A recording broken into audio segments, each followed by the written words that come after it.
এই ছবিটা একটা খেলার মাঠ না, এই ছবিটা একটা ব্যবস্থার গল্প, একটা সমাজের চিন্তার গল্প। আসসালামু আলাইকুম, আমি এম রফিক, অস্ট্রেলিয়ার অ্যাডিলেড শহর থেকে বলছি।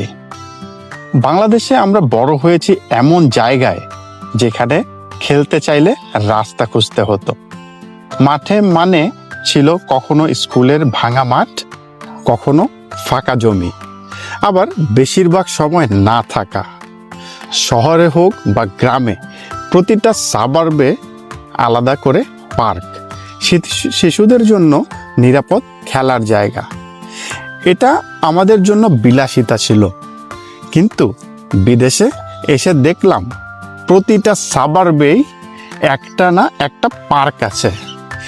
এটা খেলাধুলার জন্য না, মানুষকে বাইরে আসার জন্য। এখানে পার্ক মানে শুধু দোলনা বা স্লাইডার না, পার্ক মানে বাচ্চাদের হাসি, মায়েদের গল্প, বাবাদের হাঁটা, আর পরিবারের একসাথে সময় কাটানো। এখানে মানুষ ঘরের ভেতরে বন্দি থাকে না, কারণ চারপাশেই তাকে বাইরে ডাকে। সবুজ ঘাস, খোলা আকাশ, নিরাপদ খেলাধুলা মানুষকে মানসিকভাবে বাঁচিয়ে রাখে। এই পার্থক্যটা খুব গভীর। এটা শুধু উন্নয়ন না, এটা মানুষকে মানুষ হিসেবে দেখার চিন্তা।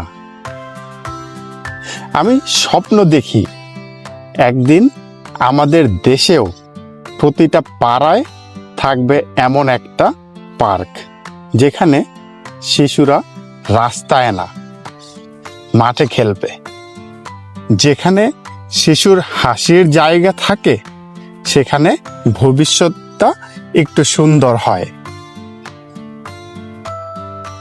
ধন্যবাদ।